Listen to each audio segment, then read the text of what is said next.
Good afternoon, everyone. It's Sal, Stretford Post. How you all doing? And welcome to another episode of Chatterbox. Hope you're doing good. Hope you're doing fine. Thank you, guys, for joining me this afternoon where I am, guys, wherever you are in the world. Really appreciate you all. Please, before I start, don't forget to subscribe to the channel. Don't forget to smash the like on the video. Don't also forget to put your notifications on in case I go live wherever I am, guys. I really appreciate everyone who's joined me today. Before I start, just don't forget to smash that like, guys. We've got to get to 50 likes by the end of the show, guys. Come on, let's do that, guys. Really good to see you all in the house, of course. Let's get straight into it. Let's have a little bit of a chat about Manchester United, shall we? Look, there are talks surrounding Casemiro in regards to him staying at the football club. Now, what do I make of this? I want to reiterate my stance in regards to this. I'm a big, huge admirer of Casemiro. I think Casemiro is a fantastic player. I think he's a generational CDM, and we've been privileged to have him at the football club for the little time that we've had him. However, what I would say is this, right? I don't want us to keep Casemiro if it means us not signing another midfielder. For example, if it's the difference between us signing 2 or 1 midfielder, I don't think we should keep Casemiro. And there's a perfectly logical reason for this. Casemiro would admit himself that he cannot last 60-odd minutes in a game. He struggles in games. And when you consider that Manchester United will be playing in the Champions League most likely next season alongside the FA Cup, the League Cup and the Premier League, we need players that can actually play full 90 minutes, 95 minutes and beyond, if you know what I mean. Now, Casemiro from Manchester United, for me, has been probably Man United's player of the season, considering everything around it. Him and Bruno have been probably the players of the season for Manchester United so far this season. And if we kept Casemiro, I'd be delighted. I just don't want it to interfere with our work in regards to the summer transfer window or stifle our summer transfer window. It's quite obvious that Manchester United need midfielders. Now, if Casemiro was a defender, I'd be like, yeah, maybe we should be keeping him. Maybe we should keep him there, just see what goes on and stuff, see what happens and stuff like that. And maybe we should keep him at the football club. But because he's in the midfield, Man United will not be signing a certain number of midfielders if Casemiro stays at the football club. And I think it's very important, and we need to look at this critically. It's very important that Man United do fix that midfield and do what's right for Manchester United. Of course, we're going to have nostalgia. Of course, we're a very clingy kind of fan base when it comes to players who play for our football club, and we respect our players, of course. And if it was a scenario where we keep Casemiro and we sign 3 midfielders, then fine, we can rotate Casemiro and stuff like that. But I can't, for the life of me, cannot see how Ineos will be paying 350 grand a week, right, for Casemiro. He's our highest earner at the football club. He's our highest earner at the football club, and I can't see for the life of me how we keep him and sign the volume of midfielders that we need to sign, of course. And when you're looking at the Champions League next season and you're looking at other competitions, we really do need to think about that and think about that critically, guys. Absolutely. But that's not to say that Casemiro won't go out with a bang. If Man United get into the Champions League, you know what? Casemiro will be up there as one of the players of the season. One of the players of the season. And speaking of players of the season, Bruno Fernandes. Now, there's a lot of rumors going around that Bruno Fernandes should be considered as the player of the season. Now, guys, I agree. And there's many reasons I agree. I think Bruno Fernandes has been the player of the season, both statistically and performance-wise this season, right? I think that Bruno Fernandes should be the Premier League player of the season. Now, there's many fans of rival clubs, Man United haters, some of them, who say, well, the player of the season should be a player that's won the league. Well, let me just take you back to 1999 when David Ginola won the Premier League player of the season, when we won a treble. Only 16 of 33 players of the season have won the league, right? And a lot of that was, during the period of Man United were very successful because they were very reluctant to give Manchester United the player of the season, a Man United player the player of the season. They were very reluctant to do that. They didn't want to give Man United player the player of the season. That's what they didn't want to do. Last thing they wanted to do. We rarely won the player of the season. So the fact that Bruno Fernandes could quite possibly be the player of the season, I think that'd be absolutely fantastic because I feel like he deserved it over a period of time. And I'm not only talking about this season, I'm talking about for the last near 10 years, guys, that he's been at our football club, that he should be getting the player of the season, considering his performances and his consistency at Man United and the levels that he's had, the numbers that he's had over the years and stuff. So I would definitely say Bruno Fernandes, for me, player of the season. I would definitely go for that. I think he should be player of the season, and I think he should be appreciated. Of course, there's going to be, there's always this Man United agenda. There's always this anti-Man United thing. Even when we were the most successful team in the world, we weren't winning these accolades. We weren't winning the Ballon d'Ors. We weren't winning the Premier League players of the season, the players player of the season. We won the odd thing. We won the odd thing. But considering how Man United dominated football back then under Alex Ferguson, Man United should have been absolutely dominant in all the accolades, individual accolades that were awarded over the years of Alex Ferguson. But we wasn't.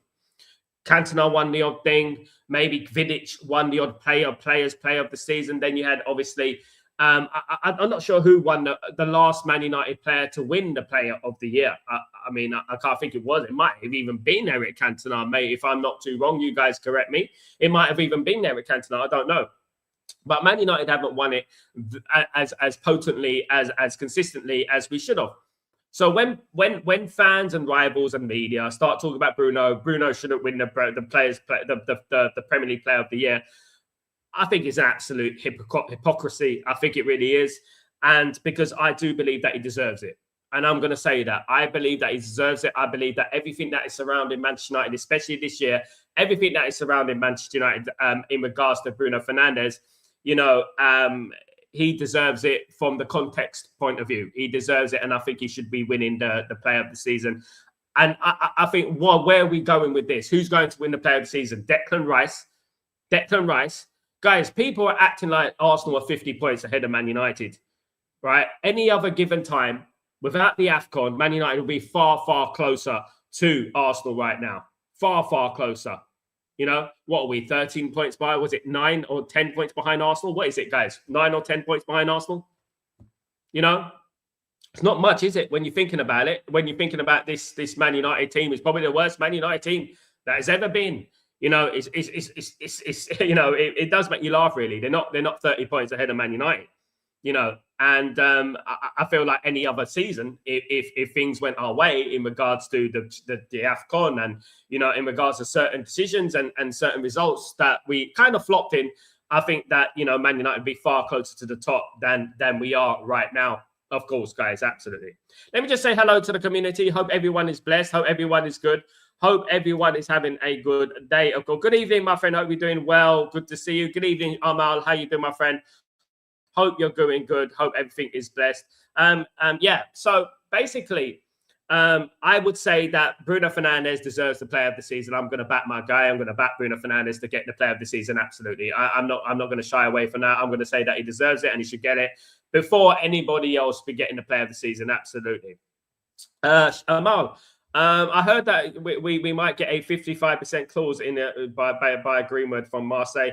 On the profit, Amal, on the profit, we get a 55 percentage, something along those lines. On the profit of him, not 100%, 55% of the transfer fee. We don't get that. We get a profit. The profits on his valuation, we'll get a 55% of that profit. So the profit that for Marseille will make from Mason Greenwood, Man United will get a 55% chunk of that profit on what they basically made. How much he was sold. Like, for example, we sold him for 25. They sent him for 50. We'll get 50% of 25. That's what we'll get. Ephraim, Sal, it's bad Rio Ferdinand refers Carrick over Enrique, but I prefer him over De Zerbi, Glasner, Herrera. I do. Yes, I do. I agree with that. Absolutely. Ephraim, we dominated the league, and I agree, Sal, they make them... No, at the end of the day, look, I've seen it, won it, done it, won the T-shirt. I've seen Man United with the individual accolades. I sort of gave up with individual accolades. I sort of gave up with this whole individualism in regards to awards, players of the season, player of the season. I gave up with it because I knew that Man United would never be in with a shout with it. And that includes the Ballon d'Or as well, European Football of the Year and all that. I sort of gave up with it because I knew that it's biased, it's flawed, it's not fair. Because you're looking at players like Paul Scholes, Peter Schmeichel, Eric Cantona. Eric Cantona did win the Player of the Year. But Ryan Giggs, won the Young Player of the Year, but not the Players Player of the Year. And there's Andy Cole and there's Dwight York and there's, all these players that have played for Manchester United, have not won it, and it just takes the seriousness away from it. It really does. It takes the serious and it takes the actual worth out of it, if you know what I mean. Absolutely. Amal, rule of thumb, most of the time to the opposite of what the pundits say we should do. Yeah, I mean, when you're thinking about it, like when you think about Michael Carrick, not Michael Carrick, I'm talking about Jamie Carragher and people of that ilk, you do the opposite. You do believe the opposite in what they say. Always make your own mind up. People watch Man United. Man United, we're all Man United fans. We all watch Man United. We know more or less we agree with what we see, and that's what we should be doing. We agree with what we see, and we watch the game. And if anything is wrong with the game, we will always call it as it is. Generally, we agree on most things, and we obviously have the same ambition that we all want, which is Man United to be a successful football team, Man United to be in the Champions League running, Man United to be in the Premier League running. Generally, that's what it is. What people have to understand, not everyone wants the best interest at heart for Manchester United. They don't. Not everyone, and not every pundit, not every ex-player wants the best at heart for Manchester United. We do, of course, but they don't. And I think that is what is very, very important. Ephraim, absolutely, Bruno deserves it. Stat this season has been amazing. There's no one that I look at in the Premier League this season, guys. Nobody that I look at who can compete with Bruno Fernandes on the level, guys. On an individual level, there is no one out there in the Premier League right now that can compete with Bruno Fernandes for that player of the season. I think Bruno Fernandes should be the player of the season, hands down. Don't care about Arsenal's silly little Premier League win in the worst Premier League season of all time. I don't really care. Let them win that. Let them run off into the sunset and let them boast about it for the rest of history. Right, we'll be back. What I would say is this, right? Bruno Fernandes deserves the Premier League Player of the Season. Absolutely. I think people in contention for players are Gabrielle. Who's Gabrielle? She's a singer. Gabrielle Rice and who is it? Who else? I don't even think Rice should win it, to be honest. And Bruno. Gabrielle. Who is Gabrielle? I know there's a singer called Gabrielle. Goodness me. Look, so I think that Rice is overrated. I really do. I think that the contender for player of the season, I think Gabrielle goes ahead of Rice. I really do. I think that it should be between Bruno, Gabrielle, even Saliba's in there as defensive unit for Arsenal, because Arsenal ultimately how they've been good is basically defending, guys, absolutely, but ultimately, stats-wise, contextual-wise, it is Bruno Fernandes, and Bruno Fernandes should be the player of the season, in my opinion. Amal, I'm seeing a lot of criticism of Amram and praise for Carrick, so I can see a hidden agenda among the pundits. Yeah, look, you know what? There's a lot of revisionism, and there's a lot of biased and narrative filling. If you know what I mean, narrative filling is basically like people who have a narrative, who've always had a narrative, who have an opinion, and their narcissism, mannerisms prevent them from changing that opinion. So every single thing that contributes towards that opinion, that narrative, they're on it, and they use it, and they carry on using it because they ain't got the intelligence to change their own opinion. Obviously, as we know in football, time will tell. Time will tell what happens with Michael Carrick. Time will tell what happens with the new manager that comes in the future. We don't know. All we know is that we want Man United to be successful again. That's all the real Man United fans want. I don't care about my opinion. I don't care about what's right or wrong, as long as Man United are the champions and Man United are challenging for league titles. That's all I care about. That's all I want. I want a successful Man United. Big up, Stephanie. Hope you're doing well. Good to see you, my friend. I hope you're doing good. Again, the legend of Stephanie. Good to see you. Amal, for example, Craig Burley is saying that he is enjoying watching this Manchester United and that Amram is hiding behind us. He's a silly idiot. Craig Burley needs to concentrate on those false teeth rather than talking about Manchester United. Craig Burley's claim to fame was losing the 1994 FA Cup final to Manchester United 4-0, guys. And that is his claim to fame, by the way. Right, so I wouldn't pay attention to anything Craig Burley says, because at the end of the day, He will be the first one to turn against Michael Carrick when the going gets tough. Whoever's on ESPN FC, whether it's Shaka Hislop, whether it's Craig Burley, whether it's Steve Nicol, whoever it is, or that Venezuelan guy, sellout, whatever he is, I don't know what he is, ex-footballer apparently, Romero, what's his name? I don't know. And basically, whatever they say, go against it. Go against it, because whatever they say, they've always been anti-Manchester United. ESPN-SC in particular have been anti-Man United for a very, very long time. So I would pay no attention to what they say. All they do, whatever Man United do over the last years that they've been on TV, that they've said negative things about Man United, they've rarely twisted a positive narrative in regards to Manchester United, and I would never take anything they say too seriously. Take it with a huge pinch of salt, huge pinch of salt, of course. So I wouldn't take any attention from them. Now, guys, another little thing, what I would call a proper Man United guy is Bastian Schweinsteiger. Now, Bastian Schweinsteiger, of course, didn't play for Man United very long. Unfortunately, was very injury prone. We got him at the wrong side of his career. Bastian Schweinsteiger is saying that Manchester United would win most leagues in Europe if we were in La Liga, if we were in the Bundesliga, we would win the league. And guys, I've said this before, right? It's very interesting, isn't it, when you think about it? If Man United were in the Bundesliga or Man United were in La Liga, where would Man United finish in the league, guys? Where would Man United finish? I believe Man United would win the La Liga. I think Man United would have more chance of winning La Liga. I really do think so. I think Man United would. When I'm looking at La Liga, I don't find it amazing like it used to be. Of course, there's only been Real Madrid and Barcelona in recent years. Of course, Atletico Madrid are not bad, and Valencia used to be thereabouts. Villarreal, Sevilla.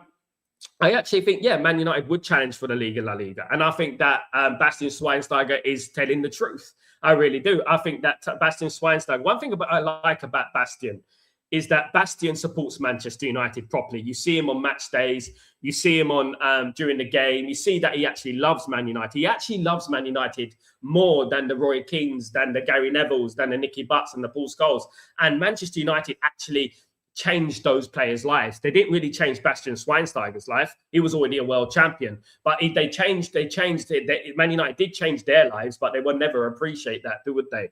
Bastian Schweinsteiger has been saying that Manchester United will have more of a chance to win La Liga, would win Bundesliga, and I absolutely agree.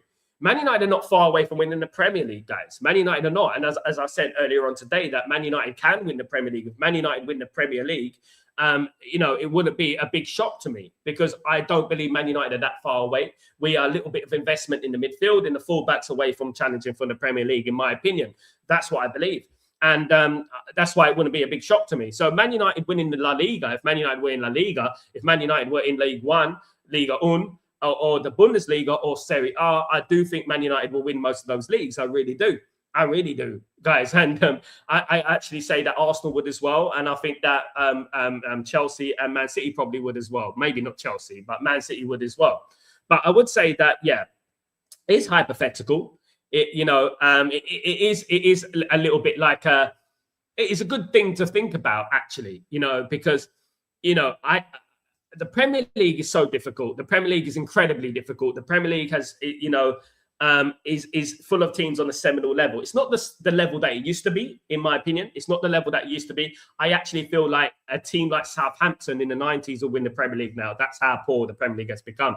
I'm not saying that just to have a soundbite or to be sensationalist and all that. I actually think that Southampton from the 90s would win the Premier League now. And that's what I would say with Stuart Ripley and Matt Letizia and Marsden and Marian Bahars and players of that ilk. I do believe they will.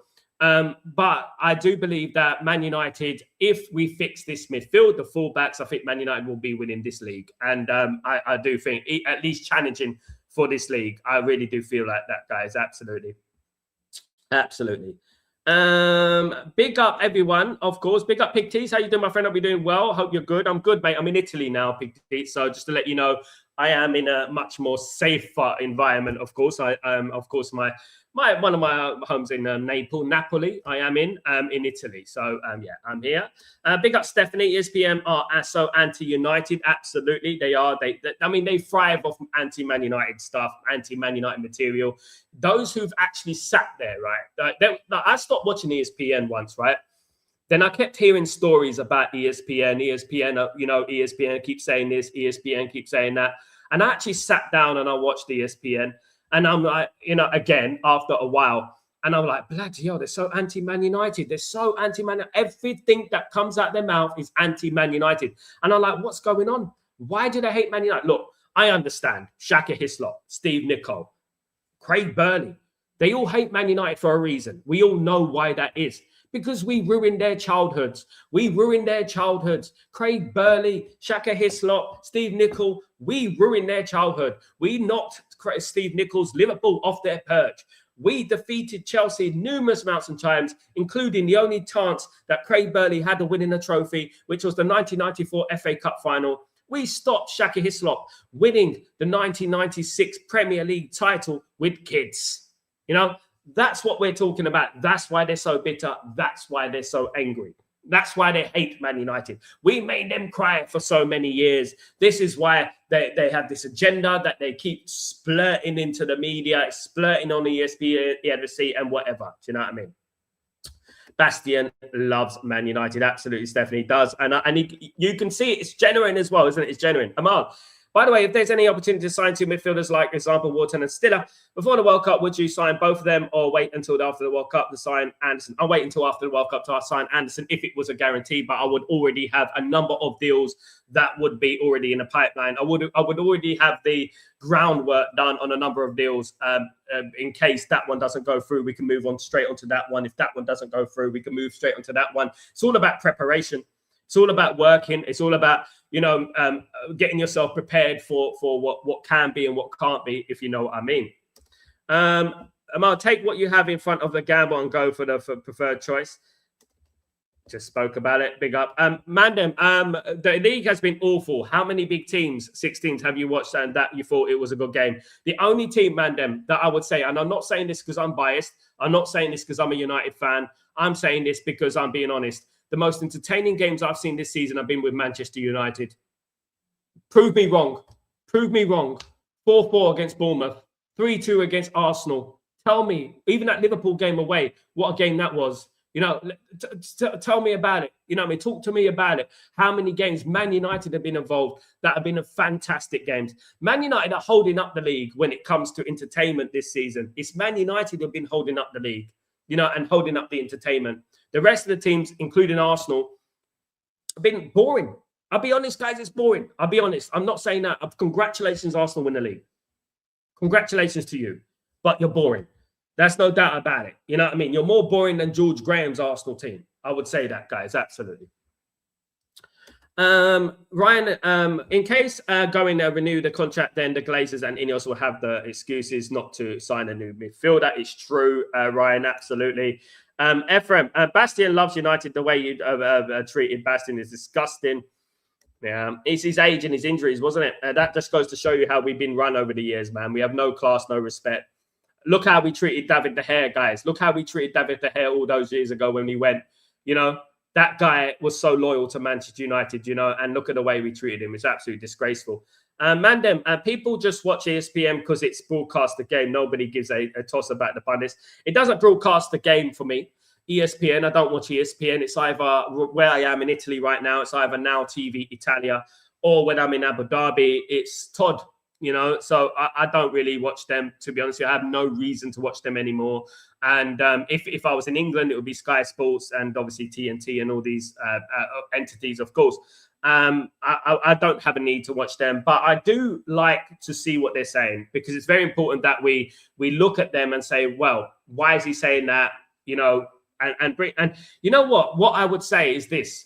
We should use all this adversity, all these pundits, all these sound bites, all these sensationalist things that they stream onto the media, and we should use it to our advantage. That's what we should do, and say, look, and show it to the players. Look what they think about us. Look at they talking about us. Look what they're saying about us and stuff like that. Do you know what I mean? Amal, I watched ESPN just after a United win to see it then cry. I've seen it as well. Amal, you're just like me. I do the same thing, mate. I do exactly the same thing. Sometimes when I was in England, I don't really watch ESPN FC now. I don't get a chance to, unless I watch it on YouTube or something like that. I don't really get a chance to watch it. But what I would say is that when we win, it's great, isn't it? It is great. I like to watch like even AFTV and all that when we beat Arsenal and things like that. You know, I love it. It's like a kind of therapy, isn't it? It's like a kind of therapy that you get when you watch these things when Man United win, because you know that deep down they're really hurting and they really don't want to talk about it, isn't it?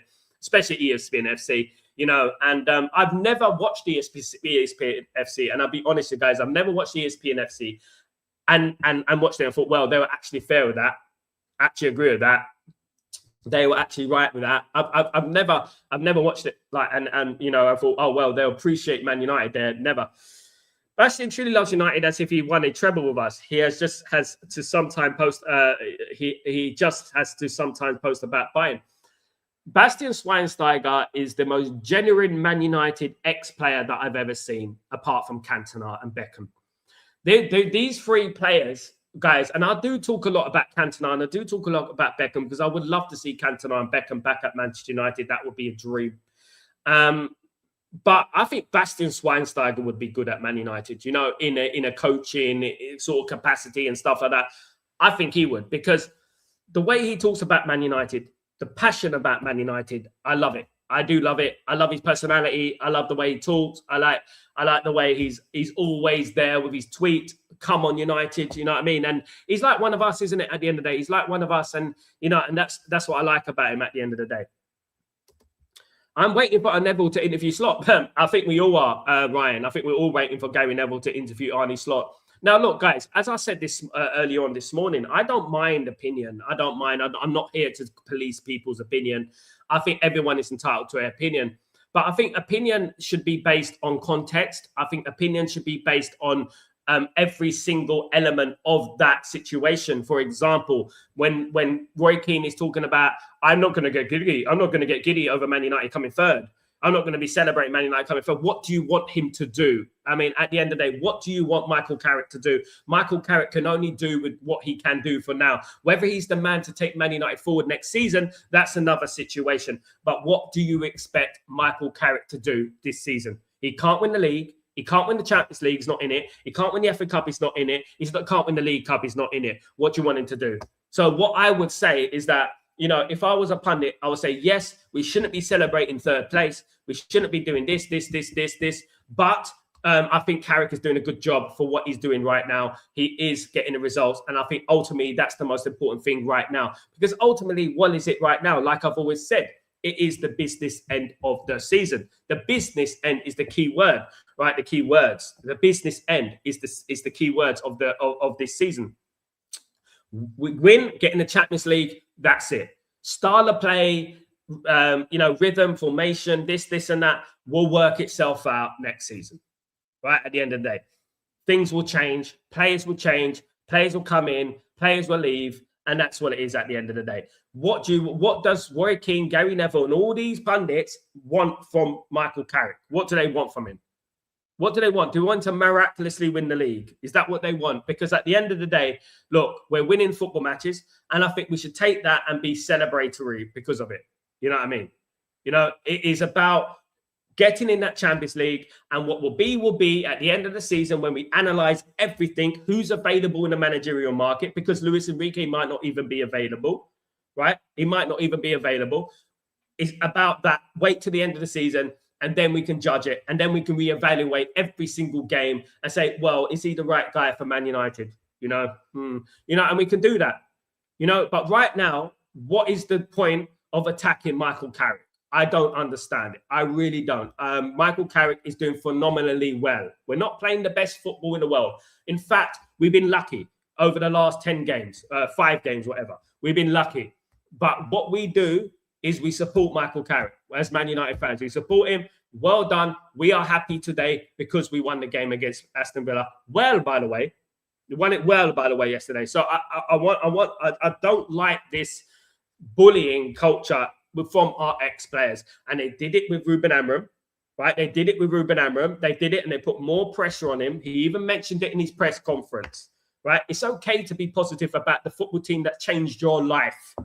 Let me tell you that right now. It's okay to be positive about the football team that are the reason you have a wife and kids. Those ones right there is because of Manchester United, by the way. You know, let me just tell you that right now. David Beckham wouldn't be married to Victoria Beckham if Alex Ferguson didn't give him an opportunity at Manchester United.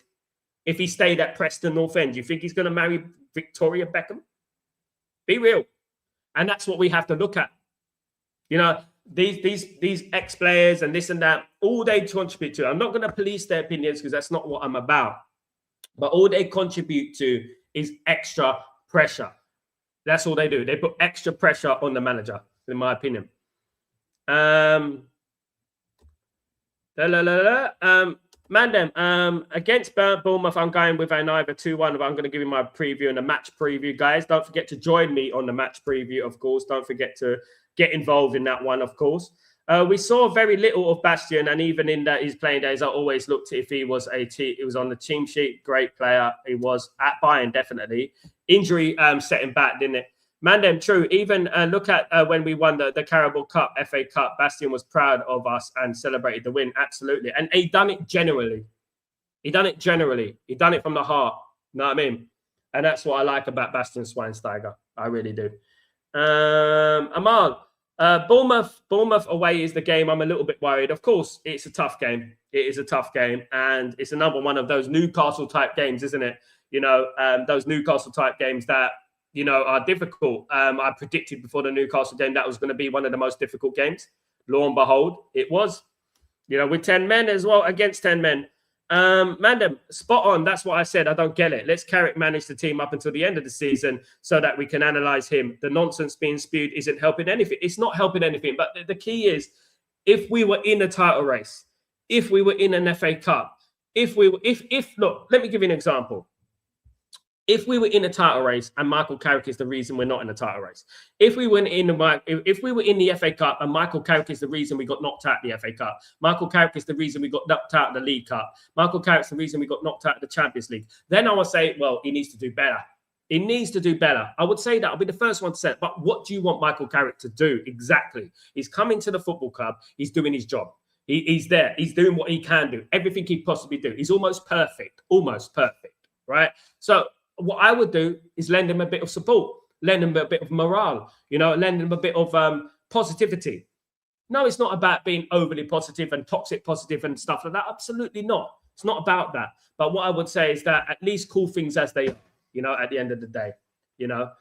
Yeah, absolutely. Big up, Mandem, of course. Hello, Sal. Third spot ain't a bad return from where we was. Where we was very positive. William, we were 3 points from fourth place, so I wouldn't say where we was because we were in a decent position. The only reason we weren't third place under Ruben Amorim is because we had the AFCON. And we would have been third place, second. But I predicted it right at the beginning of the season. Man United are going to come in the top three. If you scroll back, I knew it. I think Man United would. I think last season was a myth. There was a lot of off-field issues and stuff like that, but people don't have the patience. It's just like with Carrick now. Some people are not having the patience and the same noises are starting to scream again. And they don't have the patience and they don't have the perseverance. Ruben Amorim was building something long-term that many people don't have the patience for. Guys, they don't have the patience for it. Michael Carrick is a short-term thing. Michael Carrick is a vibes, let's get it going, lads, sort of thing. You know, new manager bounce sort of vibes. That's what Michael Carrick is. You know, I hope he becomes more than that. I really do. But I cannot see anything but vibes at the moment. I like the vibes. I think it's great. I like the personality of some of these players. I like Bremer. I like Cunha. I like their personalities. I like the way this team is molding. And one thing we have to thank Ruben Amorim about as well is the atmosphere at the football club. He's removed the bad eggs. He's removed the attitudes. He's removed the arrogance at Manchester United. And I think we have to look at that as well and praise that as well. We were in a decent position when Amorim left, you know, and we're in a decent position now. And it's just that what we have to do is that we've got to stop shooting ourselves in the foot. Our own people as well. The ex-players who used to play for Man United, etc. We got to stop shooting ourselves in the foot and we got to start calling the game as it is. Big up LT, how you doing, my friend? Hope you're doing well. The boring thing about the media now is that when we win, it's all about should Carrick get the job, because they know he's out of his depth. And when next season comes and he struggles, they can crucify him. Absolutely, absolutely, they can crucify him. You know what I would say is that you're right, LT. This is what the English media do. This is what the Western media do. Is that they build you up to knock you down. It's what they did with David Beckham. It's what they did with other players who played for Man United and other managers than what they played for Man United. The British media will build you up to knock you down. And this is what they'll do with Manchester United, with Michael Carrick. Don't worry about that. The ESPN FCs, the Craig Burleys, and Steve Nichols, the Shaka Hislops. Don't worry about that. They're going to knock Michael Carrick down as soon as adversity strikes, right? And that's the way it is. That's the way it is. Now, I'm judging this season on interim basis. I'm looking at Carrick and I'm saying he's doing an interim job. And he's doing the interim job well. Guys, he's doing the interim job well. Subject to popular belief, lo and behold, he's doing the interim job well. And I think we should be giving him praise where praise is due, guys. I really do think that. And I personally, I think that if it was between Michael Carrick and it was between Luis Enrique, I would go for Luis Enrique. I would. But other than two managers, Luis Enrique and Nagelsmann, I don't look any further than Carrick. If it's not those two, it's Carrick for me. And that's what it is. And I know what they're going to do. And I know what some of these players are going to do. This is why I want a lot of those players gone, because I've seen them do it. We saw it this season. We saw it against Newcastle last week. You know, sometimes they just don't do it. Even against 10 men, they just won't do it. Sometimes they just won't turn up. Sometimes it just doesn't happen for them. And, you know, we have these bozo moments. We have these games where we're just not in the game. Do you know what I mean? William, we have been very lucky, but a signs of a good football is there. We are ruthless. One thing I would give Man United, there's a couple of things that I would say about Man United over this last few weeks. There's a couple of things that I would say. We are more prolific in front of goal at Old Trafford, and we have a little bit of character. We have character because there's been games where I felt like we've been out of the game. There's been games where I felt like we're not going to win the game, and we won it or we drawn it. We clutched it from the claws of defeat, and we've done that. And there are a number of games that, you know, I've not been impressed with. I weren't impressed with the West Ham game. I openly said that. I weren't impressed with the Newcastle game. I openly said that. The football's nowhere near good enough. Nowhere near good enough if we want to win the league. Long term, when you're thinking about the start of next season, if we start like we have this season, we won't win the league. We need to raise the standards, definitely. Amal, immediately post season is very crucial this year to put day and light between Liverpool and narrow the gap. I think Arsenal and City, good recruitment is imperative. There won't be another option. Big up Danny B. How you doing, my friend? Hope you're doing well. Big up Bobby. Hope you're doing well. Good to see you. Bastian is a true red and loves the club. Absolutely. Absolutely. LT, pundits, ex-players, and most content creators are cowards because all they do is criticize players and mostly the managers, but don't have the balls to call out the owners regarding, because a lot of them, all they care about is their press passes, their the presser passes, getting into the presser. And I've asked him a question. Ooh, I've asked him a question. Look at us, we asked him a question. Ooh, like they're God or something like that. Stuff like that. You know, but at the end of the day, right? This is what they do. This is what they do, and this is what they love. You know, and this is why they do it. Tickets, this, that, and the other. You know, not on this channel, absolutely not. But I probably will still be on the presses soon. Anyway, when I get back to London, I will be. I've got a lot of people who do it. Jamie Jackson's one of them. Mandem, the punditry basis these days is to say outrageous bullshit with little to no football knowledge. How many times have we seen this guys make shit takes that didn't age well? Yeah. At the end of the day, well, it is. At the end of the day, they concentrate on the lights and clicks. It's the lights and clicks mentality, isn't it? And, you know, what sells papers, what gets sensationalism, what becomes viral and stuff like that. It's all about that. Not only in football, in politics and whatever you watch, it's the same thing. There's always like these sound bites, these sensationalist things, and that is crazy. William, Carrick is doing what is needed to do at the end of the season. Man's doing good. He's doing good. He's doing good, and we can't say that that's on the analyst. Good, yeah, doing his job. That's it. And I can't for the life of me think why people are putting pressure on him right now. What do you want him to do exactly? Do you want it to be perfect? Do you want him to win the league when he can't win the league? We know that. What do they exactly want from him? Do you know what I mean? Mandem, if we could challenge next season if we get the right profiles in. Pep will be leaving, and Liverpool aggregators are mentioning that Slot still be in charge next season, which is good to hear. It depends, doesn't it? It depends who we get.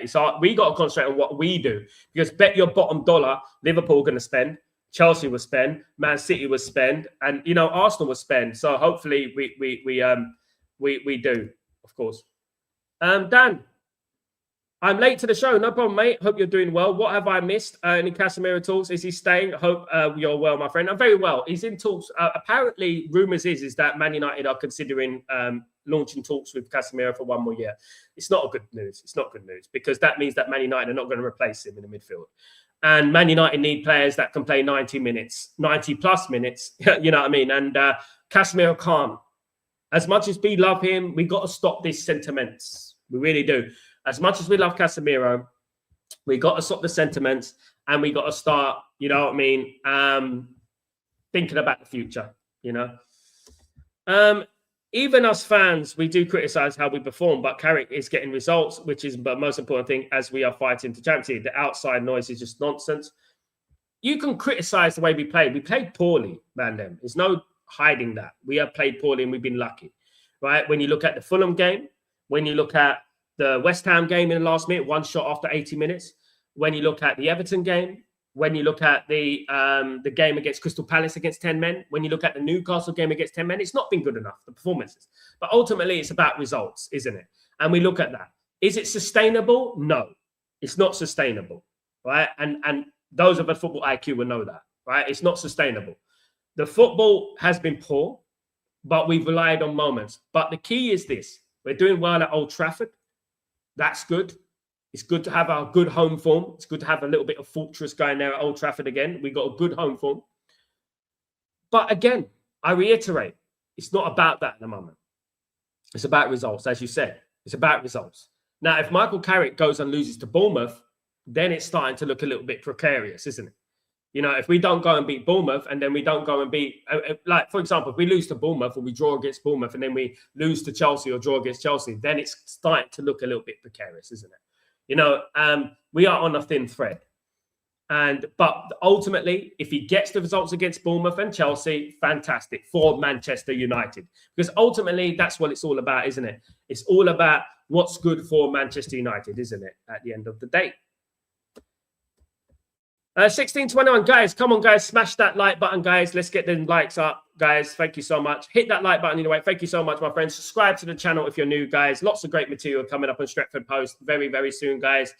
Please don't forget, sorry about the backdrop. I will be improving the backdrop and stuff like that. I am in Italy. I have been traveling, guys, obviously, as you know. Guys, I'm not like other content creators who sit in a room. You know what I mean? At the end of the day, I do go around, guys. Stretford Post is international, baby. That's what it's all about.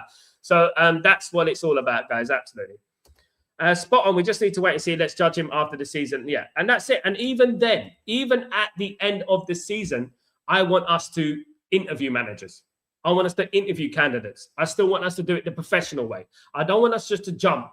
I don't want us just to jump and give him the job just because, you know what, we got in the Champions League and stuff like that. Virtually, but both overrated, actually. Both overrated. Big up, my friend. Big up, Stephanie. What was that? Virality or virality? Agree with you, Sal. He's too old, too slow. Thank him and walk away. Yeah, that's it. If by some stretch of the imagination, some weird thing happens, and the stars align and stuff like that, and Casemiro stays at Man United, and we still manage to miraculously sign 3 midfielders, then keep him. But that's not going to happen, is it? That's not going to happen, is it? Because we got Mainu. If we keep Casemiro, guys, we're signing 1 midfielder. Trust me, 1. We're signing 1. We're not signing 2. We're signing 1. If we keep Casemiro, we got Mainu. They're going to think about that, right? We're signing 1. And we're not even thinking about Sekou Kone and people like that. LT, I think Carrick for the results and securing champions football, forcing the board to make an important call in terms of the manager. It's either top tier, which at the moment is Enrique Nagelsmann, or Carrick. That's what it is for me as well, my friend. Absolutely. The day the day we bash mid-table teams away is when I say we are back. It's been a long time, hasn't it, Amar? Been a long time since we've done something like that. Absolutely. Big up, Metal. How you doing, my friend? Hope you're doing well. Long time no see. Big up, Sal. Got the time after a long time back to winning ways. Big up, Metal. Hope you're doing well. It's good to see you, my friend. Hope everything is blessed with you, of course. Ephraim, Sal, from our current player, if you have to choose 5 players for the title challenge, who you pick? Sal, from our current players, Seni Lamens, Sesko, Mbeumo, Cunha, probably one of the defenders. Probably one of the defenders. But I'll probably say Aiden Heaven or Lenny Euro, something like that. Stephanie, we are still moments and player sentimentality. SC got to change to win big trophies again. Yeah, we are very sentimental. We are a very sentiment fan base, ain't we? We do have sentiments. We are very, very lovey-dovey when it comes to individualism and individual players. And this is something that we need to put to the back seat, guys. I really do think that, because Steffi's right. We are too nostalgic as well. We do over hype certain players and stuff like that. We don't really, how would I say it? We really don't. We really are too forgiving and too nice, to be honest with you, as a fan base. I've said that for a while now, absolutely. And we need to move on from that and start being more ruthless, of course. Absolutely. Amar, I'll try to get fellow Manchester United fans from Sri Lanka to join our community. We have somewhat of a United following here. Big up, Amar. That would be great. Look, guys, and I will say this to everyone on the channel, guys. If you know anyone who loves football, who loves to chat about football, get them on Stretford Post. That's what you do. You get them on Stretford Post, get them to subscribe, guys. Really helps with the channel, really helps with the development of the channel, of course. Metal, as much as Carrick is a risk, I'm more terrified of options like Nagelsmann, De Zerbi, Glasner, Oriella. I think Nagelsmann's a good manager. I wouldn't class Nagelsmann in the De Zerbi, Glasner, Areola sort of bracket. I think Nagelsmann and Luis Enrique are very good managers. I would say that to you. I would not place them in Glasner, Areola, and De Zerbi bracket. No. Those 3 that I mentioned are big risks. I don't think Nagelsmann is a risk. I've watched Nagelsmann his whole career. He's not a risk. He's a brilliant manager. The one that stands out above everyone, of course, is Luis Enrique. Luis Enrique is the guy. Luis Enrique is the manager. I feel if we're going to win a league, I can see it being Luis Enrique who gets us to the league. I think it is Luis Enrique. And I get this feeling about it as well. There's this overwhelming feeling about Luis Enrique that he's the guy to take Man United forward. Nagelsmann is a good manager. I've watched Nagelsmann his whole career, right? And I think he'll be a good manager for Man United. The only problem with Nagelsmann is the fact that he's very outspoken. He does speak up. He's not a yes man. The worry about Carrick, the biggest worry about Carrick, of course, is that Carrick would just be accepting and Carrick would just be happy because he's got the Man United job and he might become a yes man. I'm not saying that's going to happen. I hope it doesn't, but he might become a yes man. And we have to look at that as well. We don't need yes mans. Man United need disciplinarian. Man United need ruthlessness. That's what we've needed for years. That's what Amram tried to install, but people are not willing to see out the project, of course, which is disappointing. Of course, guys, absolutely. We got to get the right blend here. We got to get the right blend. And for me, Luis Enrique is a disciplinarian. He's a man manager. He's a tactician. His style of football is fantastic. And, everything about Luis Enrique, great footballer as well, he was. Everything about Luis Enrique would be the right choice for Manchester United, in my opinion. It really would. And about time we got a Spanish manager, wasn't it? We hadn't had a Spanish manager before. We got a Dutch manager. We've had a Dutch manager. We've had a Portuguese manager.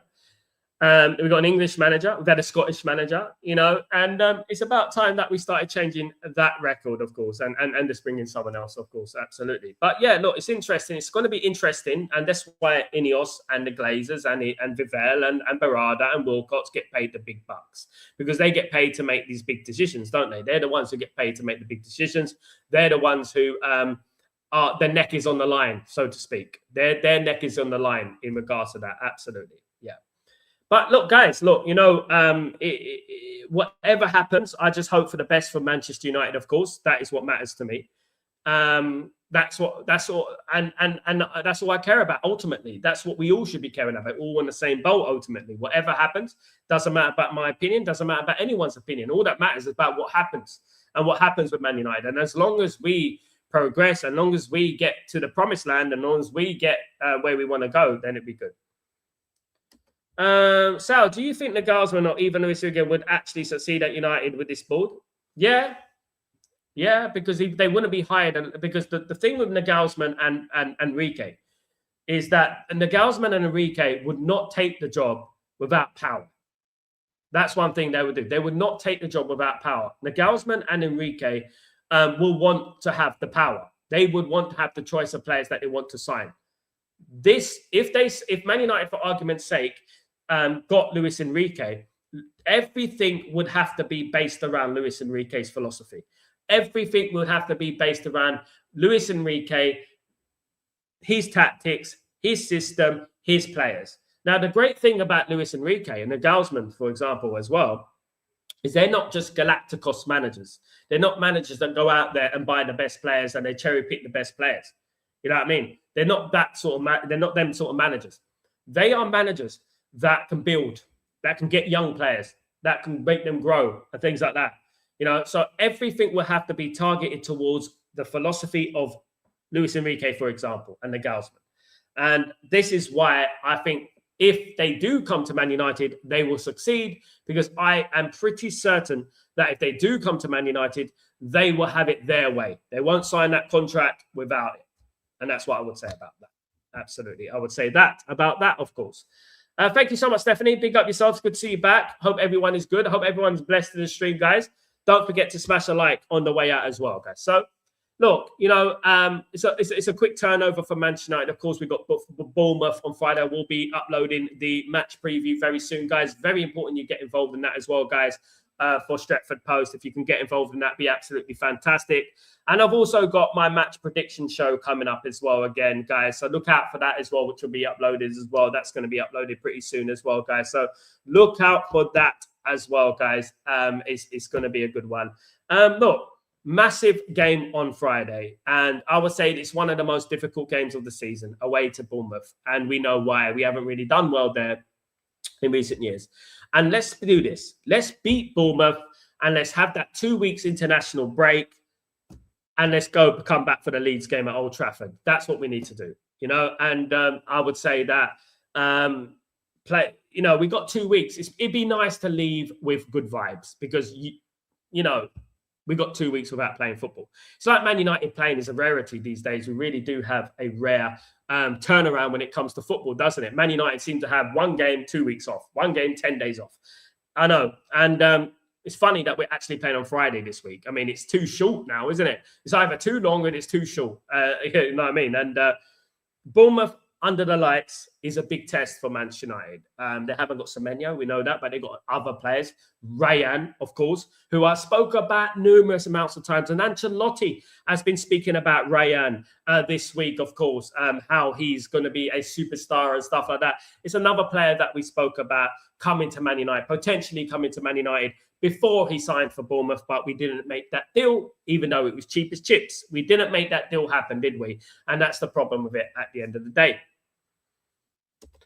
FM Sal, 1 game a week is so boring. We need Europe badly. We do, absolutely. Sal, I'm seeing Chelsea fans crying about lineup leaks. Not our problem anymore. I wonder who that is, Metal. I wonder who that is. Is it old Garnacho? Is it Garnacho who's been doing the lineup links? We never know. We've been there, haven't we?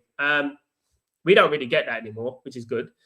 This is something that we have to thank Ruben Amorim for. He got rid of a lot of that, those leaks and stuff like that we used to have so potently before a game. The leaks would come out and people would have the lineups hours before the lineups were announced. And yeah, it used to harm Man United, didn't it? You know.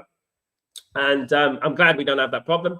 Chelsea's not my problem. Chelsea got their own problems. They got a 1-year suspension in regards to transfers, even though it's a suspended 2-year suspension before they get that 1 year. And they need to be deducted points. They need to be deducted points. I think Chelsea do. I mean, I don't know why they're not doing it this season. I really don't. I don't know why they're not giving Chelsea a points deduction now. A bunch of cheaters. I mean, all of these teams, bunch of cheaters, man. Man City, Chelsea, they can't do anything without cheating, can they? Allegedly. They can't do anything without cheating, can they, guys? Absolutely not. But, you know, we keep doing our thing, concentrating ourselves. And you know what? The most important thing is that 3 points against Bournemouth on Friday. I think after the Bournemouth game, and I'm not being giddy, I'm not being a little bit arrogant, but after the Bournemouth game, I think we've got one more tricky game. And that is Chelsea away. That's the game. That's the game that's difficult for me. The Bournemouth game, win that game, you never know. We might beat Chelsea, and then I think we're solidifying the 3rd place. Absolutely. And you never know what happens from there. We are actually 7 points from second, guys. So you never know what can happen. Maybe now that Man City look likely to lose a league title to Arsenal of all teams, they look likely to lose the league title. Maybe Man City will capitulate. Maybe Man City will decline. We don't know. Do you know what I mean? It could happen. You know what I mean? At the end of the day, one thing's for certain: they're not in a good way. And Man United are on the up. And I would like Man United to at least push it for that 2nd place. It would be really great if Man United could push it for that 2nd place. That'd be absolutely fantastic. It's going to be difficult, but, you know, belief is belief, isn't it? You've got to believe. And that's what I always do. You know, the so-called Man United fans who don't believe. I said, I was laughed at, guys. When I said Man United will come 2nd or 3rd, I was laughed at on streams. I went on other people's streams, not Man United streams. I went on other people's streams, and I was laughed at. They said I'm delusional. They said there's levels of delusion. I said maximum 2nd. We could come 2nd. Why not? Right? But we can come 3rd as well. Right? And both of those options right there were laughed at. Both of those options. There are people on this stream coming in. Oh, Sal, you're telling lies to the fans. Where are we right now? 7 points from 2nd, 3rd place. There we are, guys. Exactly like that. How many points were we behind Aston Villa? 11, 12 points behind Aston Villa? Look where we are now. Who's to say we can't catch up? 3rd place is a great position to be in, you know. Metal. Sal, do you think Sesko is better used as an impact sub for the bench? No. He's going to be a first-team player. He's this young. He's inconsistent. We need to play him. We need to start him. You are always consistent. Thank you so much, Ephraim. Sesko's not a bench option, no. The bench option is Ahmad. That's the bench option. Ahmad has been poor for week in, week out. He's been poor. And for me, the bench option should be Ahmad, in my humblest of opinion. I think that Ahmad needs to hit the bench. And I think Mbeumo needs to play on the right and Sesko needs to play up front. And that's how it should be for the time being. That's what I would say about that. But, you know, we'll have to wait and see. Sesko has saved us time and time again, you know, and he's scoring almost every game. You can't keep leaving that at the game because then obviously he's going to become disillusioned. He's going to become fed up with being left at the game all the time. And he's going to be like, well, this is not fair. You know, this is not fair at the end of the day, you know. But one thing's for certain, I've seen a lot with Man United over the years, you know, a lot more than a lot of these people who come on the channel and start giving grief, you know, and I would never give up. I would never, especially when we're in these kind of positions, because I do think you can get an element of momentum going on and stuff like that. I do think it's you know, you can over excel and you can get 2nd. You know, it's not in the realms of impossibility. But again, I said 2nd or 3rd. You know, people want to twist my words. I said 2nd or 3rd. And 2nd is a possibility, though. And I've always said that. You know, why not? Guys, absolutely. Guys, I want to thank everyone for joining me today. You absolute diamonds. Please don't forget to smash a like if you haven't done already, guys. Please don't forget to subscribe to the channel as well if you're new. Don't forget to put your notifications on in case I go live as well, guys. And keep an eye out on all Stretford Post material, including the post, all right? Because I've got a lot of material coming, guys. So look forward to that. Have a great day, great night, great evening. I'm Sal. This is Chatterbox, and I shall see you tomorrow morning. All being well, guys. All being well. And Keep your notifications on in case I do go live. Anything else? Take it easy, guys. See you soon. Peace.